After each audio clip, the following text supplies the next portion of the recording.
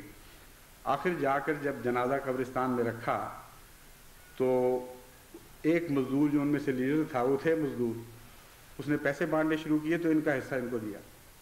تب ان کو پتہ لگا یہ تو مزدور تھے، یہ کوئی توئی خدمت والے نہیں تھے۔ انہوں نے کہا میں تو شوقیہ خدمت کے طور پر آیا تھا، مجھے کیا پتہ تھا تم مزدور ہو۔ تب سمجھ آئی کہ وہ دھکے کیوں دے رہا تھا بیچارہ، جس کی مزدوری انہوں نے چھین لی۔ تو مجھے خیال آیا کہ ایک جنازے کے بوجھ میں ایک ایسا شخص جس جو خاص دیندار بھی نہ ہو، اس کو اتنی ہمدردی پیدا ہو جاتی ہے کہ وہ یہ برداشت نہیں کر سکتا نظارہ کہ صرف 4 آدمی اس بوجھ کو اٹھائے ہوئے ہیں۔ کیسے تعجب کی بات ہے کہ احمدی کہلا کر حضرت مسیح موعود علیہ الصلوۃ والسلام کے ہاتھ پر تجدید بیعت کر کے، یہ وعدے کر کے کہ ہم دین کو دنیا پر مقدم رکھیں گے، یہ عہد و پیمان باندھ کر کہ ہم دوبارہ اسلام کی کشتی کو پار لگانے کے لیے اپنے سر دھڑ کی بازی لگا دیں گے، اپنے جسموں کو بھی غرق کرنا پڑا اس راہ میں تو غرق کر دیں گے، تاکہ اسلام کی کشتی کامیابی اور کامرانی کے ساتھ پار ہو سکے۔ اس کے باوجود دیکھتے ہیں کہ جماعت کے چند آدمی اس بوجھ کو اٹھا رہے ہیں جو لکھوں کھا کیا کروڑوں کا کام ہے کہ وہ اٹھائیں، اور صرف چند آدمی ہیں جو اس بوجھ کو اٹھائے ہوئے ہیں، اور کوئی احساس پیدا نہیں ہوتا، کوئی تکلیف نہیں ہوتی، کوئی انسانی ہمدردی کا جذبہ پیدا نہیں ہوتا، کوئی احساس ندامت دل میں پیدا نہیں ہوتا کہ ہم بھی تو اسی جماعت سے تعلق رکھتے ہیں، ہم نے بھی تو وہی وعدے کیے تھے، ہم پر بھی تو احسان ہے مسیح موعود علیہ السلام کے کہ دوبارہ اسلام کی حقیقی لذتوں سے آشنا کیا، اور بڑے آرام سے کھڑے اس طرح نظارے کر رہے ہیں جیسے ڈوبتی کشتی کا کوئی ساحل سے نظارہ کر رہا، اور کوئی اس کے دل میں حس پیدا نہ۔ تو ایسے بھی نظارے میں نے دیکھے، پھر ایسے نظارے بھی دیکھے اخلاص کے اور محبت کے کہ جب کوئی تحریک کرتے تھے تو وہ جن پر سب سے زیادہ بوجھ تھا وہ سب سے بڑھ کر آگے اپنے جان و مال پیش کرتے تھے، اور بے قرار تھے کہ کسی طرح ہماری قربانیوں کو قبول کیا جائے۔ وہی ہیں اصل احمدیت کی روح، وہی ہیں جن کی دعائیں قبول ہوتی ہیں، وہی ہیں جن کی تمنائیں خدا کے حضور پایا قبولیت میں جگہ پاتی ہیں۔ انہی کے برتے پر آج احمدیت کی کشتی جاری ہے، انہی کے سر پر یہ سفر قافلہ اختیار کر رہا ہے، اور وہ بہت تھوڑے ہیں۔ دوست مجھ سے پوچھتے تھے کہ بتاؤ ہم کیا پیش کریں، کس طرح پیش کریں، اور کیا چاہیے اس سلسلے کے لیے۔ میں ان سے کہتا تھا ابھی نہیں۔ بعض دفعہ مجلس شورا میں گفتگو ہوئی تو بے قرار ہو کے لوگوں نے پوچھا کہ بتائیں ہم حاضر ہیں، جو چاہتے ہیں دیں گے۔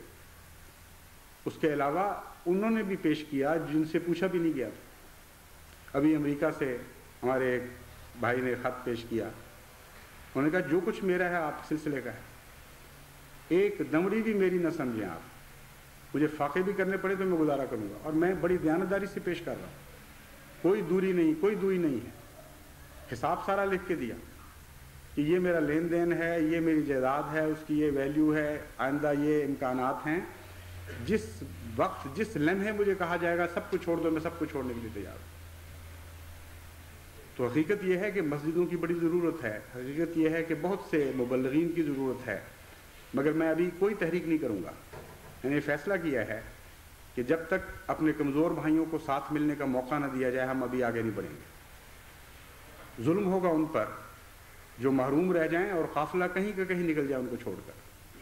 اس لیے کچھ وقت ہمیں ان کو اپنے ساتھ ملانے کے لیے دینا چاہیے، ان کو سمجھانا چاہیے پیار اور محبت سے، ان کو بتانا چاہیے کہ کون سی نیکیاں ہیں، کون سی سعادتیں ہیں جن سے تم محروم چلے آ رہے ہو۔ جب تک یہ موقع مہیا نہ کیا جائے، اگر ہم چھوڑ کر آگے بڑھ جائیں گے تو خدا کا کام ہے وہ ضرور پورا ہوگا، یہ قافلہ تیز قدموں کے ساتھ آگے بڑھ جائے گا، لیکن یہ اور ان کی اولادیں پھر دنیا میں جذب ہو جائیں گی، ان کا کوئی سہارا نہیں رہے گا باقی۔ اس لیے انسانی ہمدردی کا تقاضا یہ ہے کہ ان کو ساتھ شامل کیا جائے۔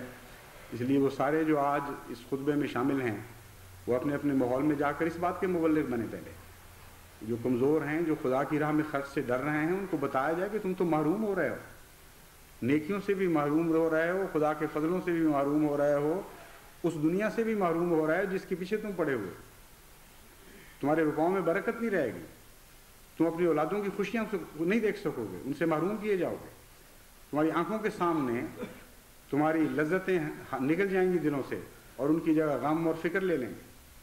یہ تقدیر ہے ان احمدیوں کے لیے جو احمدیت کو چھوڑ کر دور جا رہے ہوتے ہیں، یہی ہم نے دیکھا ہے ہمیشہ۔ اور جو خدا کی راہ میں قربانی کرتے ہیں اللہ ان کی قربانی نہیں رکھا کرتا۔ کون سا قربانی کرنے والا آپ نے دیکھا ہے جس کی اولاد فاقے کر رہی ہو؟ حضرت مسیح موعود علیہ الصلوۃ والسلام کا خاندان دیکھیں، خدا نے فضل کیے ہیں، مگر اس وقت تک یہ فضل ہیں جب تک کوئی سمجھے کہ کس کی بنا پر ہیں۔ اگر کسی دماغ میں یہ کیڑا پڑ جائے کہ میری کوشش ہے، میری چلاکی ہے، میرے ہاتھ کا کرتب ہے، تو بڑا بیوقوف ہوگا۔ یہ ان چند روٹیوں کی طفیل مل رہا ہے جو مسیح موعود نے خدا کی راہ میں قربان کی تھی۔ ابھی نبوت بھی عطا نہیں ہوئی تھی تو جو کچھ تھا خدا کو پیش کر بیٹھے تھے۔ یہ اسی کا صدقہ ہے جو کھایا جا رہا ہے، صرف وہی نہیں، سینکڑوں احمدی خاندان ہیں جو اسی قسم کی قربانیوں کا پھل کھا رہے ہیں۔ ان کے والدین نے، ان کے ماں باپ نے بڑے بڑے مشکل حالات میں گزارے کیے، جو کچھ میسر تھا، جو کچھ بچا سکے وہ خدا کے حضور پیش کر دیا، اور آج اولادیں ہیں کہ پہچانی نہیں جاتی کہاں سے آئی تھیں، کہاں چلی گئیں۔ ان کے پیچھے رہنے والوں کو دیکھیں جو محروم تھے اس وقت قربانیوں سے، ان کی شکلیں اور ہیں، ان کے ماحول اور ہیں، ان کی عقلیں اور ہیں، ان کے علم اور ہیں، اور اللہ تعالیٰ کی راہ میں قربانی کرنے والوں کی اولادوں کو خدا نے اتنی برکت دی۔ مگر پہچاننے کی ضرورت ہے، احساس کی ضرورت ہے۔ جب تک یہ احساس زندہ رہے گا یہ قافلہ آگے بڑھتا رہے گا۔ اگر یہ احساس مٹ گیا اور ہم غلط فہمی میں مبتلا ہو گئے کہ یہ گویا ہماری ہی ہوشیاریوں اور کوششوں کا نتیجہ ہے، تو برکتیں چھینی جائیں گی۔ تو ڈرتے کس بات سے ہیں؟ خدا کی راہ میں دینے والے کبھی خالی نہیں رہے۔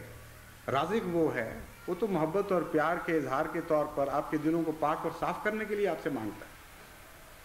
اللہ غنی وانتم الفقراء، قرآن کریم فرماتا ہے اللہ تو غنی ہے، اسی نے تمہیں سب کچھ دیا، تم پیدا بھی نہیں ہوئے تھے تو اس نے تمہارے لیے سارے انتظام کر دیے تھے، ساری کائنات کا مالک ہے، اس کے خزائن کبھی ختم نہیں ہوتے، اسی کی رحمتوں اور برکتوں کے طفیل انسان رزق پاتا ہے اور رزق سے برکتیں حاصل کر سکتا ہے۔ ورنہ ایسے رزق والے بھی ہم نے دیکھے ہیں کہ دلوں میں جہنم لیے پھرتے ہیں، کوئی رزق ان کو فائدہ نہیں پہنچا سکتا۔ اس خدا سے تعلق جوڑنے کے بعد پھر منہ موڑنا یہ کہاں کی عقل ہے؟ یہ تو خودکشی ہے۔ اس لیے محبت اور پیار سے سمجھائیں۔ میں نے تو بارہا یہ اعلان کیا ہے کہ اگر کوئی شخص اتنا نہیں دے سکتا جو شرع کے مطابق ضروری ہے تو صاف کہے، اپنے حالات پیش کرے۔ چندہ عام ہے وہ خلیفہ وقت معاف کر سکتا ہے، اور میں کھلا وعدہ کرتا ہوں کہ جو دیانتداری سے سمجھتا ہے کہ میں نہیں پورا اتر سکتا، میری شرح کم کر دی جائے، اس کی کم کر دی جائے گی، لیکن جھوٹ نہ بولیں خدا سے۔ یہ نہ ہو کہ خدا کروڑ دے رہا ہو اور آپ لاکھ کے اوپر چندہ دے رہے ہیں اور بتا یہ رہے ہوں کہ دیے ہی خدا نے لاکھ. اللہ کو بھول جاتا ہے نعوذ باللہ من ذالک کہ میں نے اس کو کیا دیا تھا اور اب یہ مجھے کیا واپس کر رہا ہے. جس نے دیا ہے وہ تو دلوں کے بھیدوں سے آشنا ہے، وہ مخفی ارادوں سے آشنا ہے، وہ ان بینک بیلنسوں سے آگاہ ہے جن میں روپے جاتے ہیں اور غائب ہو جاتے ہیں اور تسلی نہیں پاتا انسان اور بڑھانا چاہتا ہے اس کو. تو جو ضرورت مند ہے اس کی ضرورتوں کی فکر کی جائے گی، اس کی ضرورت کا لحاظ کیا جائے گا، اس کو خوشی سے اجازت دی جائے گی. بلکہ ایسا ضرورت مند احمدی ہو جو چندہ نہیں دے سکتا، امداد کا مستحق ہے، جماعت کا کام ہے جہاں تک ممکن ہو اس کی امداد کرے، لیکن خدا سے جھوٹ بولنے کی اجازت نہیں دی جا سکتی. اس لیے ایک مہلت میں دیتا ہوں اس خیال سے کہ ہمارے بھائی ضائع نہ ہوں. مجھے اس بات کی کوئی فکر نہیں ہے کہ خدا کے کام کیسے پورے ہوں گے. اگر میں فکر کروں تو مشرک بن جاؤں گا. مجھے اس بات کی ہرگز فکر نہیں ہے کہ اگر کوئی احمدی ضائع ہو گئے تو ان کی جگہ کوئی اور کیسے ملیں گے. ایک جائے گا تو خدا ہزاروں لاکھوں دے سکتا ہے اس کے بندے اور دے گا. مجھے فکر یہ ہے کہ ایک بھی احمدی ضائع کیوں ہو، کیوں ہمارا بھائی ایک اچھے رستے پر چل کر بھٹک جائے اور ہمارے سے ضائع ہو جائے. تو مجھے تو ان کی ذات کا غم ہے، اپنے جماعت کا غم تو کوئی نہیں. جماعت کا غم تو میرا خدا کرے گا اور وہی ہمیشہ کرتا چلا ہے. جماعت کی ضرورتیں وہی پوری کرتا ہے اور وہی پوری کرے گا. اس لیے جب تک ایک موقع دے کر ہم اپنے بھائیوں کو ساتھ نہ ملا لیں، ایک آرڈر نہ پیدا ہو جائے نظام کے اندر، سارے دوست دیانتداری اور تقوی کے ساتھ مالی قربانیوں کے کم سے کم معیار پر پورے نہ اترائیں. اگر ہم آگے بڑھیں گے تو چند وہی لوگ جو سابقون الاولون ہیں وہی قربانیوں کا بوجھ اٹھاتے چلے جائیں گے اور لوگوں کو پتہ بھی نہیں لگے گا کہ یہ چند آدمی ہیں، صرف ساری جماعت نہیں. تو یہ دعا بھی کرنی چاہیے اپنے ان بھائیوں کے لیے، اللہ تعالیٰ ان کو سمجھ دے، عقل دے، قربانیوں کی ہمت اور توفیق عطا فرمائے. ہماری باتوں میں تو کوئی اثر نہیں، جب تک خدا نہ دلوں کو بدلے کوئی نہیں بدل سکتا. تو ان کے لیے دعائیں کریں اور بہت دعائیں کریں. جہاں تک اس مسجد کی آبادی کا تعلق ہے، میں آخری بات آپ سے یہ کہنی چاہتا ہوں کہ جب سے میں اسپین آیا ہوں ایک عجیب دل کی کیفیت ہے. خوشیاں تو بہت ہیں مگر جیسا کہ میں نے کہا تھا، وہ خوشیاں غم میں ڈھلی ہوئی خوشیاں ہیں. یہ عجیب و غریب بات ہے، آنکھوں سے بہنے والی خوشیاں ہیں. میں سوچتا ہوں کہ مسجد تو ہم بنائیں گے، اس کی آبادی کیسے ہوگی؟ اتنی مدت ہو گئی اسپین میں کام کرتے ہوئے، احمدی بھی ہوئے، لیکن ابھی تک ہم اتنی تعداد میں احمدی نہیں بنا سکے کہ ایک احمدیہ جماعت اتنی مضبوط اور تعداد میں اتنی کثیر پیدا ہو جائے کہ وہ اپنے معاشرے کی حفاظت کر سکے. معاشرے کی حفاظت کے لیے ایک معقول تعداد کا ہونا ضروری ہے، ورنہ اکیلا احمدی اگر ہو تو وہ ماحول میں واپس جذب ہو جایا کرتا ہے. یہ قانون قدرت ہے جس کو آپ توڑ نہیں سکتے.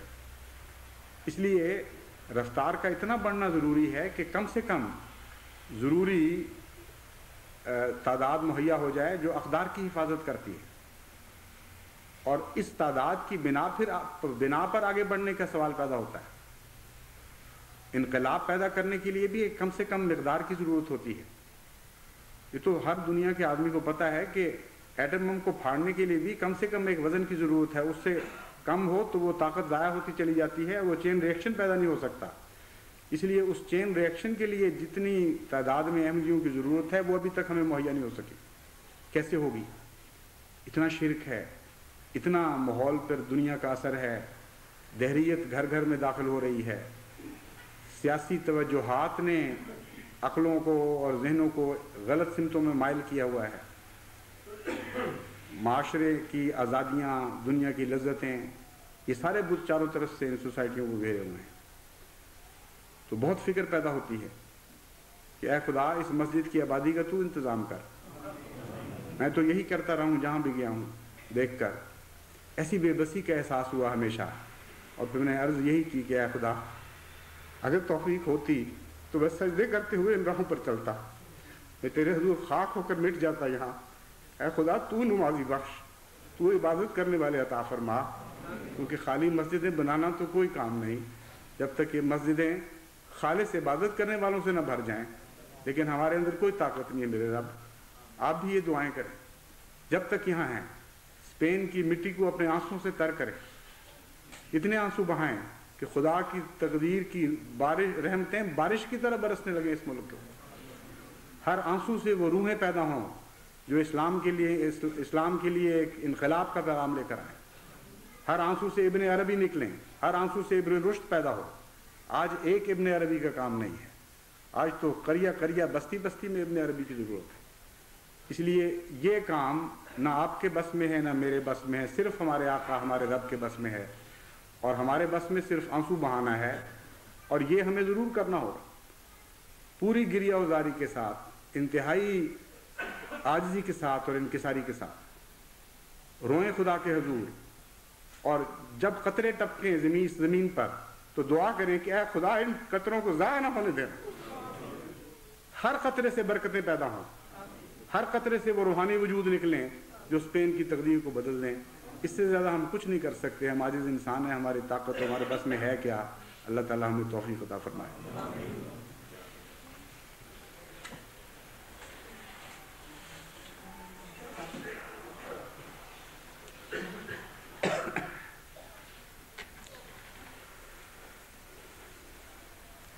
الحمدللہ نحمدہ ونستعینہ ونستغفرہ ونؤمن بہ ونتوکل علیہ ونعوذ باللہ من شرور انفسنا ومن سیئات اعمالنا ومن يهده الله فلا مضل له ومن يضلله فلا هادي له ونشهد أن لا إله إلا الله وحده لا شريك له ونشهد أن محمدًا عبده ورسوله. بعض دوستوں نے یہ خواہش کا اظہار کیا ہے کہ جمعے کے مان بعد اجتماعی بیعت بھی ہو جائے، کیونکہ بہت سے ملکوں سے ایسے دوست تشریف لائے ہیں جن کو موقع نہیں ملتا عموماً مرکز میں حاضر ہونے کا، اور ان کی خواہش ہے کہ دستی بیعت یہاں ہو جائے. تو انشاءاللہ جمعے کی نماز کے مان بعد دستی بیعت ہوگی. ایک بات خاص طور پر میں توجہ دلانی چاہتا تھا دعا کے سلسلے میں، اس کو ذہن سے اتر گئی، کہ دعا کی قبولیت کے لیے ایک گر جو حضرت محمد مصطفیٰ صلی اللہ علیہ وآلہ وسلم نے ہمیں بتایا ہے وہ آپ سب کو معلوم ہونا چاہیے.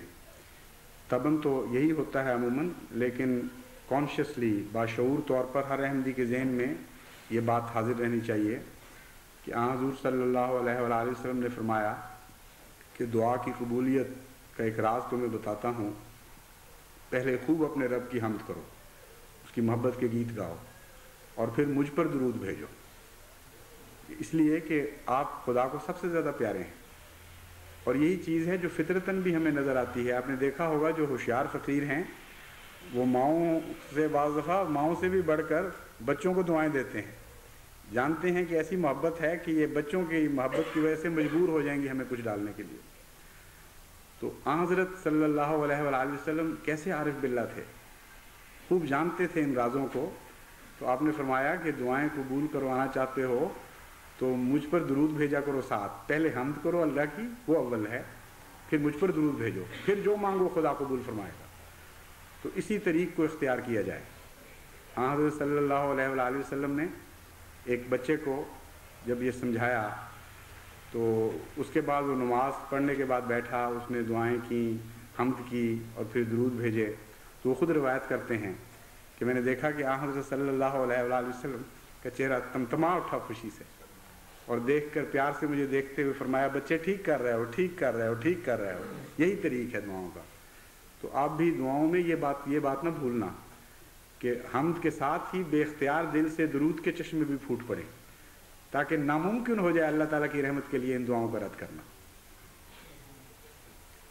عباد اللہ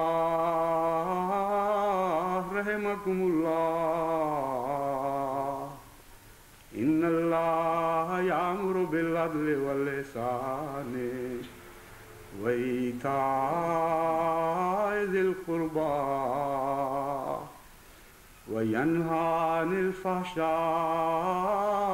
والمنكر والبغي يعظكم لعلكم تذكرون اذكروا الله يذكركم وادعوه يستجب لكم ولذكر اللہ اکبر۔ صفیں بنا لیں اور سیدھی صفیں بنائیں۔